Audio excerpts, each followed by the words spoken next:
Hello everyone and welcome to this week's episode of the Wild Eye Diaries. It's episode 26, hosted by myself, and there's quite a lot of content to get through.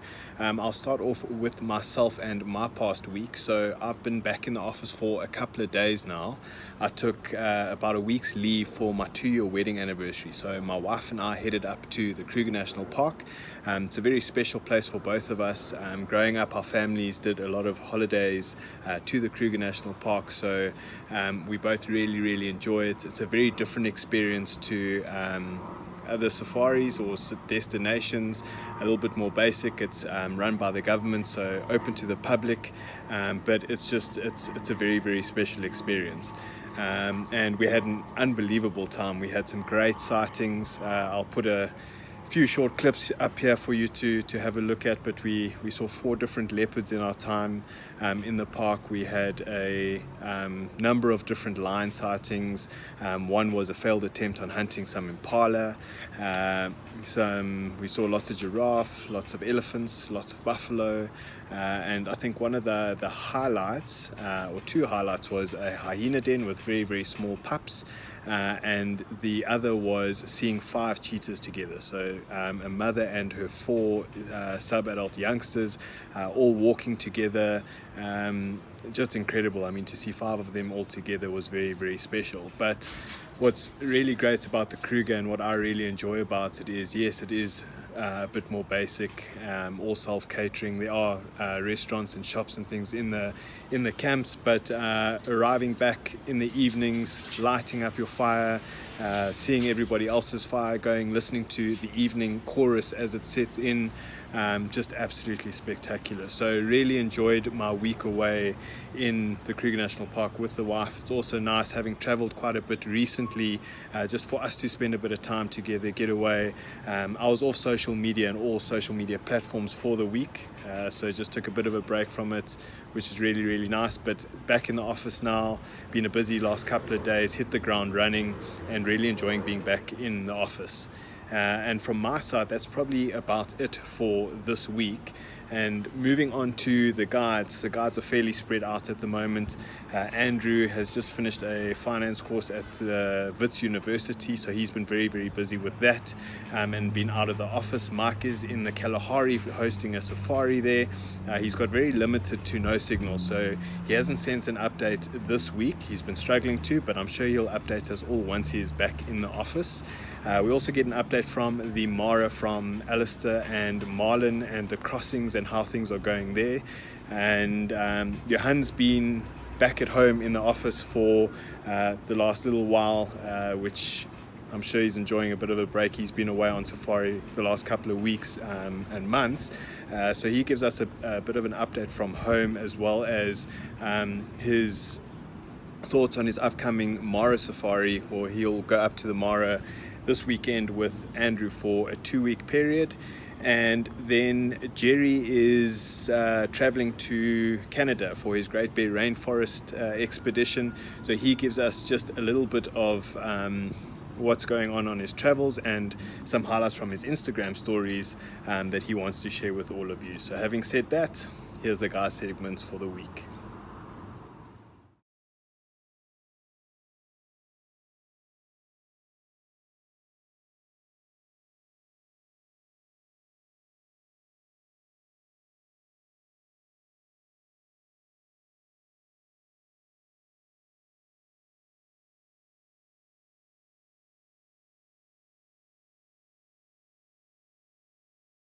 Hi everybody. So not much to report from my side. It's been very much behind the computer and doing admin work this week.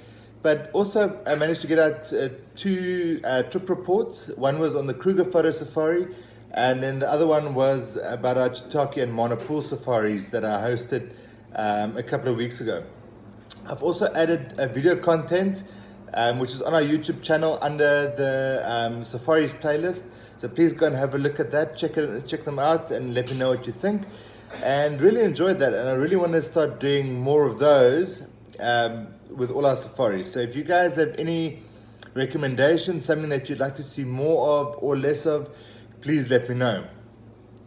Also excited heading to the Masai Mara tomorrow for 2 weeks, 1 week with Andrew and then 1 week with Jono.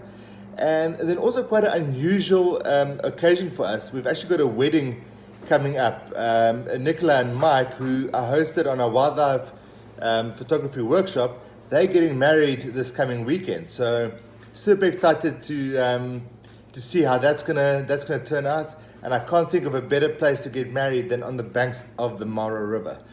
But yeah, as I mentioned, a lot of admin stuff this week, just catching up on mails, getting in touch with people joining us in safaris this year and also next year.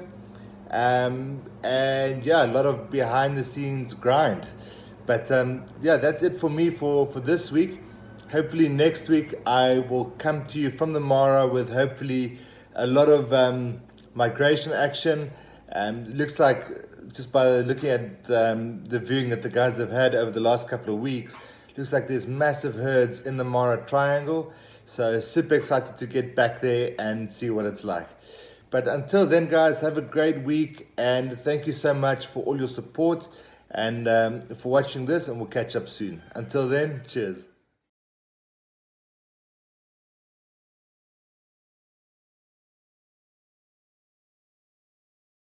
Hey everybody, and welcome to this week's episode of the Wild Eye Diaries. As you can see, on the banks of the Mara River right at our Wild Eye camp, and that is quite a common view, seeing pods of 10, 20, 30 hippos at a time, and they're pretty active in and around camp. So what an amazing view.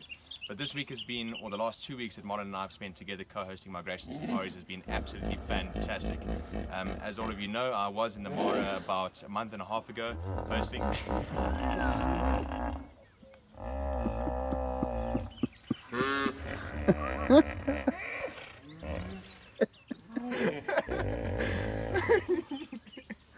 fuckers.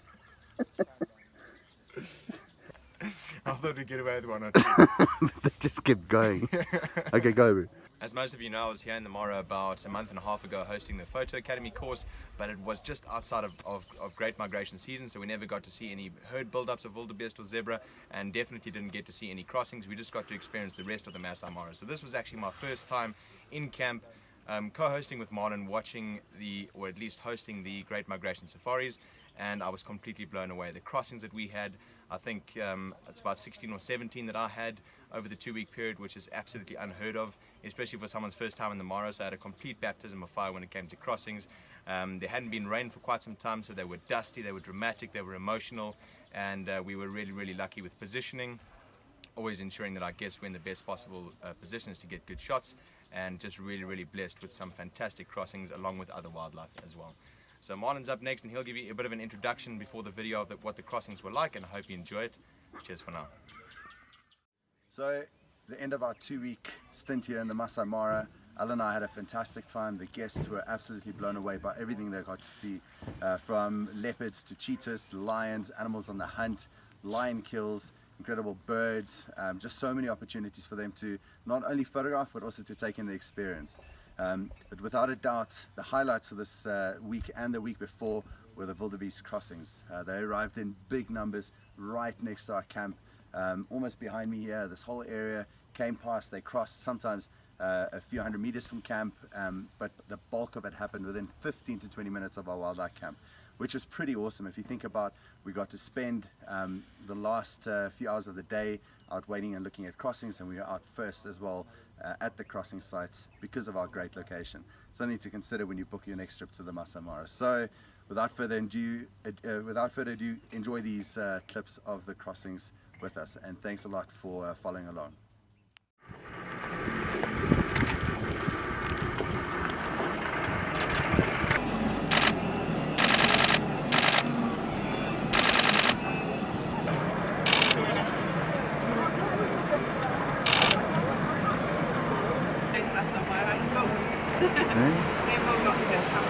There's so many coming.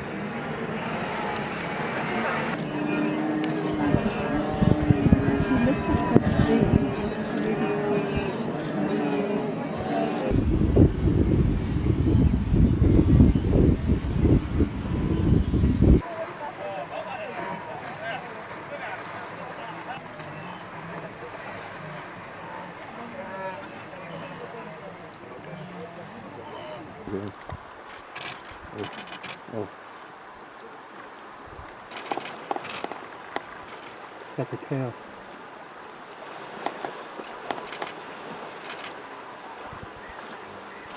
They're crawling over the top of each other to get there.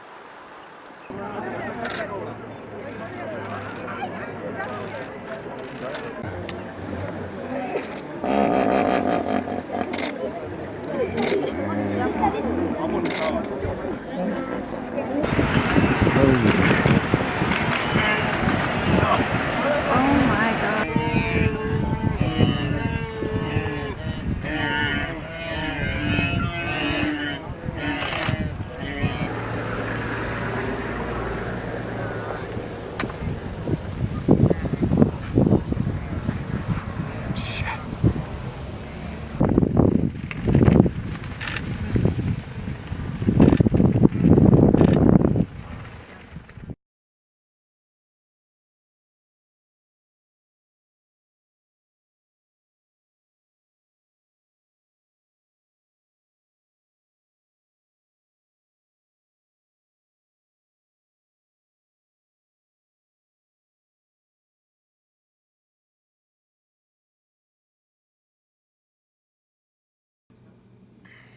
Hey everybody, so it is 10 o'clock in the evening Vancouver time. It's 8 o'clock in the morning tomorrow, South Africa time, if you know what I mean.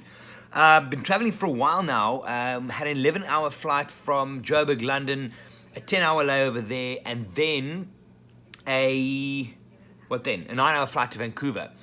So it's been a long track, 2 more days to go, and then we start the Great Bear Rainforrest expedition. Amazing trip, can't wait to get back up there. But for my diary entry, I basically screen recorded my Instagram story from earlier today. And what I did is, before I left Johannesburg on my Instagram story, I asked 2 questions. What do you like about travel and what don't you like about travel?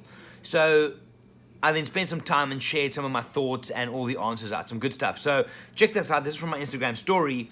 And yeah, that's me for now. Enjoy. I'd love to hear your thoughts. What do and don't you enjoy about travel? Yeah. Good question. Interesting answers. Check it out. Anyway, my name is Gerry. I'm from Wild Eye. Chat to you later. Bye. Okay, on a serious note, yesterday I asked you 2 questions with regards to travel, the good and the bad side. I was going to do share the individual answers. There's just too many. So I'm going to share a whole bunch of screen grabs of them and then highlight 1 or 2. Okay, so this is one of the first questions. No, it's the second question, but I'm going to start with it. Is what don't you like about airports? It looks like this.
Okay, so those are just some of the things you don't like about travel, but I feel the need to elaborate on some of them. Some fun, some not so much. Anyway, let's have a look at this. Okay, these people are the worst. It's kind of being entitled while you're traveling. Negative and highly arrogant travelers, if you're one of those, just stop. Just go with the flow, man. You can't do anything. Just enjoy the ride, like this person. She's enjoying the ride. Okay, this is probably the one that hits closest to home and something not a lot of people understand, but Brendan, you hit this one on the head, man. If you do a lot of travel, this really comes into play. Oh, we couldn't agree more, man. I mean, this, African airports and camera gear, it's always a thing. We make it not a thing, but it's a thing. Alyssa, we actually had, I mean, you flying out, and we're seeing you in the Great Bear Rainforrest in a couple of days, but we had a screaming child on our flight. I can probably still hear it, and it's like 4 hours later. It's really bad. My noise-cancelling headphones almost worked. Okay, I haven't actually thought of this one. I mean, in the last 15 years, I've been traveling a lot, and sorry, I don't think I've ever actually missed my washing machine. Pay attention to it from now on.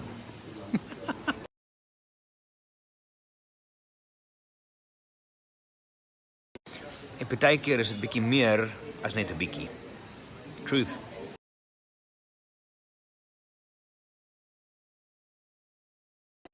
I'm actually going to be nice and not share your username out because you're an idiot. Rude American passengers? Just rude passengers in general, man. It doesn't have to be one specific kind. That's just stupid. Okay, I can't really relate to this because I'm not 250 pounds and I'm also not 6'1" by a mile. I'm going to tag Johnna in. Maybe he can, maybe he can help.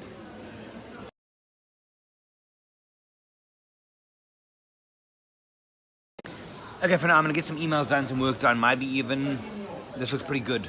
The chicken penang for lunch. And then I'll share all the good stuff about travel that you guys said and some comments a little bit later on.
Okay, there's some cool ones in there, but I'm going to quickly do a few errands, walk around a bit, and then I will share some of the ones that I think are pretty cool.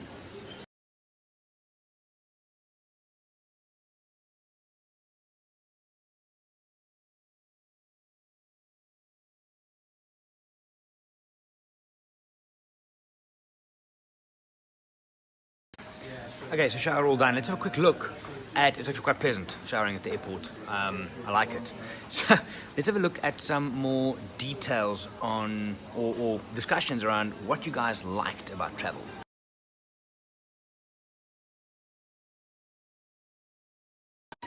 I think surely also just to go with that is when you get back, how much more you appreciate your everyday. That's the win.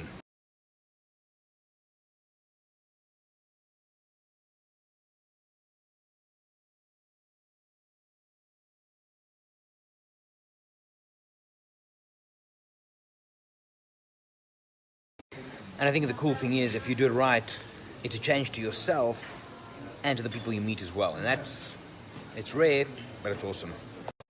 I think one of the best things I've heard recently was that you must remember the places you go to, things work there not to make you comfortable, but the people who live there comfortable. And if you embrace that, that's the good stuff. Okay, I don't think that traveling is going to make you discover a new you. It's going to open up what's always been there. It's you kind of getting in touch with who you are, dealing with things. It's not a new you, it's the real you. It is the absolute best. People watching, check it out.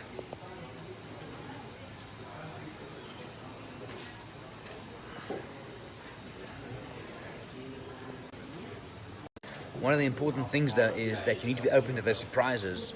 A lot of people get surprised when they travel and they freak out. They actually lose it. So you need to be open to it and just enjoy the ride. That's the win.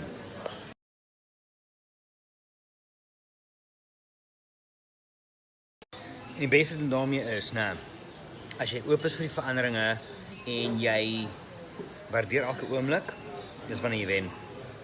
Dis ongelooflik.